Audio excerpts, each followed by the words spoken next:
देश दुनिया की तमाम खबरों के साथ एक बार फिर हाजिर है। भारत पाकिस्तान के तनावों के बीच जब शांतिवन के पास बजा हमले का सायरन, भारत और पाकिस्तान के भयंकर तनावों के बीच आबू रोड में तकरीबन 4 बजे हमले के 3 सायरन बजे और चारों तरफ अफरा तफरी मच गई।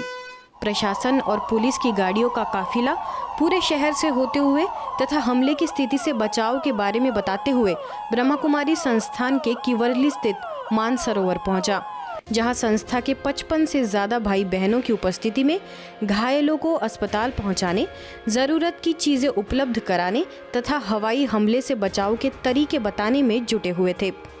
प्रशासनिक अधिकारियों ने तत्परता से मामले को काबू में किया, तब जाकर लोगों ने राहत की सांस ली। दरअसल यह हमला नहीं था बल्कि एक रिहर्सल थी, जिसमें यदि ऐसी स्थिति होती है तो कैसे इससे बचा जाए उसका प्रशिक्षण दिया गया और पूरी व्यवस्थाओं का जायजा लिया गया। इस पूरी घटना को अंजाम देने के लिए जिला कलेक्टर अल्पा चौधरी, पुलिस अधीक्षक अनिल बेनीवाल, उपखंड अधिकारी डॉक्टर अंशुप्रिया, अतिरिक्त पुलिस अधीक्षक धानिया समेत बड़ी संख्या में प्रशासनिक अधिकारी मौजूद रहे। और ये एक मॉक ड्रिल थी। मॉक ड्रिल इसलिए की जाती है कि हमारी प्रिपेयर्डनेस देखी जाए कि ऐसा कोई अगर अवसर आता है जिसमें कि त्वरित गति से रिलीफ के काम किए जाएं, तो उसकी एक प्रैक्टिस होती है जो कि बहुत अच्छे से अभी आपने देखा बहुत अच्छे से हुई है। रिस्पांस टाइम बहुत ही अच्छा था और मेरा ऐसा मानना है कि जो हमारी टीम है वो सिरोही की जनता को बिल्कुल भी परेशान नहीं होने देगी। नुकसान जो भी अगर कोई होगा तो उसको बिल्कुल भी नहीं होने देगी। आज फर्स्ट मॉक ड्रिल है, उससे इसके बाद आगे भी मॉक ड्रिल लगातार रहेंगी। और आज नाइट के अंदर ब्लैकआउट जो अपने ज़िले में किया जाएगा, तो सभी लोगों से मेरा आग्रह है कि जब ब्लैकआउट के लिए सायरन बजे हैं तो आप सभी लोग अपने घरों में अपनी लाइटों को बंद कर दें। अगर कोई व्हीकल्स पे है तो उनकी लाइटें आप बंद करके साइड में खड़ा कर दें। किसी प्रकार की रोशनी आप लोग ना जलाएं और जो मॉक ड्रिल है उसके अंदर आप लोग अपना पूरा सहयोग करें। किसी को भी पैनिक होने की, घबराने की जरूरत नहीं है। ये खाली एक मॉक ड्रिल है और सभी की तैयारियों का जायजा लिया जा रहा है। तो जो भी निर्देश आपको प्रशासन से मिलते हैं आप लोग उनकी पालना करें। पहलगाम आतंकी हमले के बाद पाकिस्तान को जवाब देने की तैयारियों के बीच केंद्र सरकार ने सुरक्षा व्यवस्था को और मजबूत करने का फैसला किया है। इसके तहत गृह मंत्रालय ने 7 मई को देश भर में नागरिक सुरक्षा मॉक ड्रिल आयोजित करने के निर्देश दिए। राजस्थान के 28 शहरों में मॉक ड्रिल की गई, जिसमें आबू रोड भी शामिल है। आइए इसकी और जानकारी लेते हैं हमारे संवाददाता बीके हरीश से। गृह मंत्रालय द्वारा तथा जिला कलेक्टर द्वारा एक मॉक ड्रिल का आह्वान किया गया है कि कब भारत के साथ पाकिस्तान के साथ युद्ध हो जाए तो उससे निपटने के लिए मॉक ड्रिल का आयोजन पूरे भारत के हर जिलों में रखा गया है। तो उसी संदर्भ में सिरोही जिला में भी हमारे आबू रोड के मानसरोवर में एक मॉक ड्रिल का आयोजन किया गया है। चलिए देखते हैं। तो आप देख रहे हैं किस प्रकार से अगर कोई कैजुअल्टी हो जाती है, कहीं अटैक हो जाता है, किस प्रकार से हम मॉक ड्रिल करेंगे। देखिए यहाँ पर जैसे एक बम फटा है, यहाँ पर दिखाया गया है बम फटा है और किस प्रकार से उसको रेस्क्यू टीम बचाने के लिए लेके जा रही है। देखिए किस प्रकार से उसको रेस्क्यू करके उसको बचाने की कोशिश करेंगे। कौन सी एम्बुलेंस से लेना है बताओ मेडिकल वाले उसमें ले जाओ। तो देख रहे हैं आप किस प्रकार से कहीं अटैक हो जाता है, किस प्रकार अफरा तफरी लोग इधर उधर भाग रहे हैं और जो कैजुअल्टी हुई है उसको किस प्रकार से बचाने के लिए हमारे सेवक, हमारे आरएसएस या हमारे जो भी एनएसएस के वर्कर हैं, पुलिस के वर्कर हैं, किस प्रकार से उनको बचाने के लिए पूरी भाग दौड़ कर रहे हैं कि जल्दी से जल्दी उनको हम हॉस्पिटल तक पहुंचाएं, कैजुअल्टी कम से कम हो। कि इस प्रकार के मॉक ड्रिल करवा के जो असलियत में होगी उसको किस प्रकार से हम रेस्क्यू कर सकते हैं और अपने लोगों की जान बचा सकते हैं। तो देखा आपने किस प्रकार से जब कोई एयर स्ट्राइक होती है या कोई कैजुअल्टी होती है, कोई अटैक हो जाता है तो किस प्रकार के हमको बचाव करना चाहिए। इसके लिए सरकारी एजेंसियां और प्राइवेट एजेंसियां सब मिलकर किस प्रकार से सहयोग करें, किस प्रकार से कैजुअल्टी को हम कम से कम होने दो, जो हताहत हो गया उनको किस प्रकार से रेस्क्यू करके हॉस्पिटल तक पहुँचाएँ, उनको प्राथमिक चिकित्सा दे सकें। उसके लिए ये मॉक ड्रिल करवाई गई थी। कैमरा पर्सन बीके विनीत के साथ मैं BK Harish, Madhuban news, Mansarovar, Abu road. Japan में हिरोशिमा के हमले में बचे तोमोयुकी मिमाकी से खास मुलाकात। हिरोशिमा और नागासाकी पर परमाणु बम हमलों में जीवित बचे लोगों का प्रतिनिधित्व करने वाले एक संगठन को परमाणु हथियारों से मुक्त विश्व बनाने के प्रयासों के लिए इस वर्ष के नोबेल शांति पुरस्कार की विजेता के रूप में नामित किया गया। संगठन की हिरोशिमा शाखा के 82 वर्षीय कार्यकारी अधिकारी और हमले में जीवित बचे तोमोयुकी मिमाकी से हाल ही में जापान एवं फिलीपींस में ब्रह्मा कुमारीज की निदेशिका बीके रजनी ने स्नेहभरी मुलाकात कर उन्हें शुभकामनाएं दी। बीके रजनी द्वारा तोमोयुकी मिमाकी को ईश्वरीय सौगात भेंट की गई, साथ ही उनके कार्यों को सराहा गया। यह मुलाकात मियाजिमा में हुई, जहां बौद्ध भिक्षु योशिदा और वरिष्ठ राजयोग प्रशिक्षक बीके योगेश भी मौजूद रहे। तोमोयुकी मिमाकी द्वारा बीके रजनी को शांति चिन्ह भेंट किया गया, तो वही मुलाकात के बाद विशेष सेशन हुआ जिसमें सभी ने विश्व शांति की कामना की। इसके अलावा टर्की से वरिष्ठ राजयोग प्रशिक्षक बीके योगेश के मार्गदर्शन में बीके सदस्यों के लिए स्नेह मिलन कार्यक्रम रखा गया, जिसमें सभी ने राज्यों की गहराइयों को समझा। साथ ही बीके योगेश ने अपने आध्यात्मिक जीवन के अनुभव सभी के साथ साझा किए। भरूच में किड्स स्पिरिचुअल कैंप का आयोजन। गुजरात के भरूच सेवा केंद्र पर सब जोन प्रभारी बीके प्रभा के मार्गदर्शन में त्रिदिवसीय किड्स स्पिरिचुअल कैंप का आयोजन किया गया।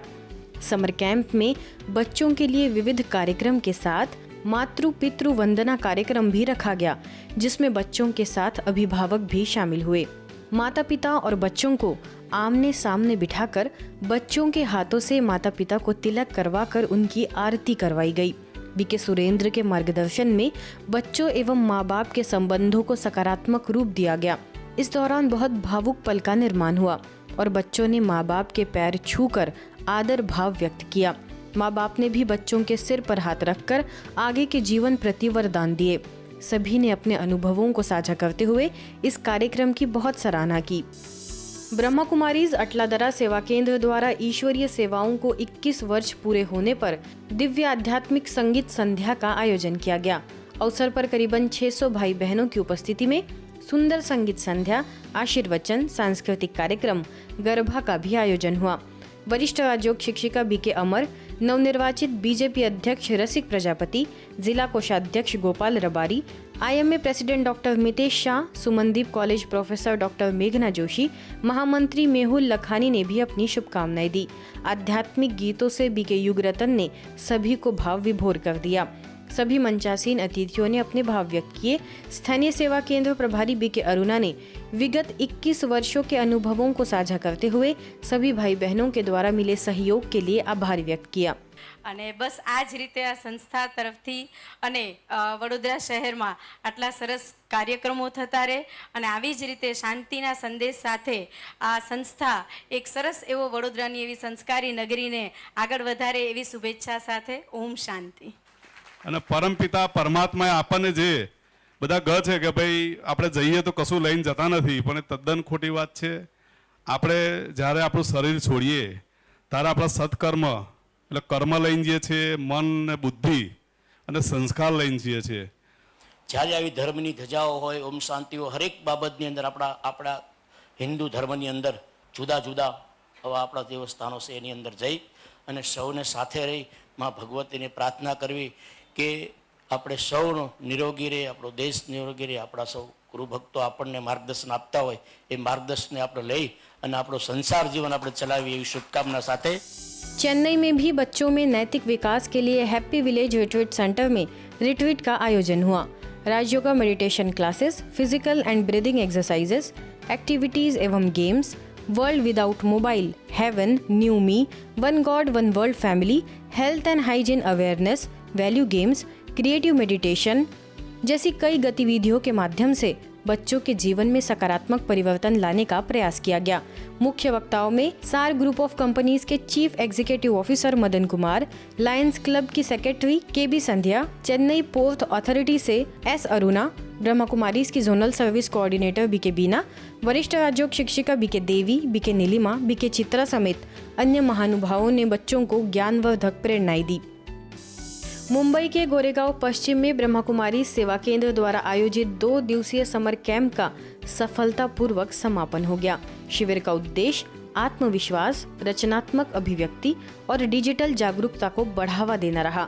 अवसर पर बीके जिज्ञासा द्वारा आत्मविश्वास विषय पर एक प्रेरणादायक सत्र हुआ, जिसमें बच्चों को स्वयं पर विश्वास करने और आत्मसंदेह से बाहर निकलने के लिए व्यवहारिक सुझाव दिए गए।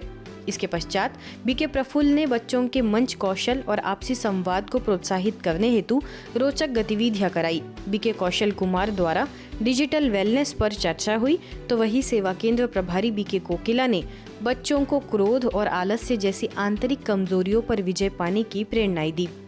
ज्ञानवर्धक सत्रों के साथ यह शिविर सभी प्रतिभागियों के लिए एक सार्थक अनुभव सिद्ध हुआ और युवाओं के विकास के प्रति ब्रह्मा कुमारीज की प्रतिबद्धता को उजागर किया। गुजरात के कलोल स्थित ब्रह्मा कुमारीज के मधुबन गीता पाठशाला में समर कैंप का आयोजन हुआ। 6 दिवसीय समर कैंप में 85 से अधिक बच्चों ने भाग लिया। कैंप में मूल्य आधारित शिक्षा, राजयोग ध्यान, योग, कला और संस्कृति तथा माइंड पावर तकनीक पर ध्यान केंद्रित किया गया। बीके डॉक्टर दामिनी के मार्गदर्शन में बच्चों को आध्यात्मिक ज्ञान और आवश्यक जीवन कौशल से सशक्त बनाया गया। समर कैंप के अंतिम दिन डीवाईएसपी प्रवीण मनवर ने मुख्य अतिथि के रूप में कार्यक्रम की शोभा बढ़ाई और अपनी हार्दिक शुभकामनाएं दी। बीके डॉक्टर दामिनी ने माता पिता के लिए एक विशेष सत्र भी आयोजित किया, जिसमें पारिवारिक जीवन में आध्यात्मिकता के महत्व पर प्रकाश डाला गया। शिविर का समापन सांस्कृतिक प्रस्तुतियों, पुरस्कार वितरण के साथ हुआ। हमारे वाइब्रेशंस उस बच्चे को शक्ति और ताकत देते हैं और उस ताकत से वो कमजोर बच्चा भी फर्स्ट आ जाता है। આમ તો હું પણ જ્યારે વિદ્યાર્થી હતો જુનાગઢમાં હતો ત્યારે ગિરનાર તળેટીમાં બ્રહ્મકુમારીની સંસ્થા છે, બહુ વર્ષો પહેલા, મને 2000ની સાલની પહેલાની વસ્તુ, ત્યારે જે મેં સાંભળ્યું હતું હજુ મને યાદ છે। बच्चे कई दिनों से सीख रहे हैं बहुत सारी मूल्यलक्षी एक्टिविटीज जैसे कि योगा, मेडिटेशन, पर वो भी एकदम फ्री ऑफ कॉस्ट। और साथ साथ में दामिनी बहन ने हमारे बच्चों को राजयोग जैसे बहुत मूल्यवान ज्ञान हमारे बच्चों को दिया है, जो और कहीं पे भी नहीं मिलता। हमारे बच्चों को कितनी भी फीस देते फिर भी वो ज्ञान हमारे बच्चों को नहीं मिलता। नई दिल्ली में ब्रह्मा कुमारीज के कालकाजी सेवा केंद्र पर कुमार संगठन का विशेष आयोजन हुआ, जिसमें 80 से भी अधिक युवाओं ने भाग लिया। मुख्य वक्ता बीके अनुसुईया ने युवाओं को संबोधित करते हुए कहा कि कुमारों का जीवन देश के लिए अत्यंत आवश्यक है। अगर धारणाओं पर ध्यान देंगे तो बाहरी आकर्षणों और प्रभावों से सदा सुरक्षित रहेंगे। बीके प्रभा ने स्वामी विवेकानंद के प्रेरणादायी शब्दों को याद करते हुए कहा कि यदि 100 सशक्त कुमार तैयार हो जाए तो देश का कल्याण हो सकता है। ग्रुप डिस्कशन और क्रिएटिव एक्टिविटीज भी आयोजित की गई, जिनके माध्यम से सभी प्रतिभागियों को एक दूसरे को जानने और कुछ नया सीखने का अवसर मिला। युवाओं के आत्मिक, नैतिक और सामाजिक विकास की दिशा में यह एक प्रेरणादायक प्रयास रहा। आज की खबरों में फिलहाल इतना ही। देश दुनिया की तमाम खबरों के लिए देखते रहिए मधुबन न्यूज़।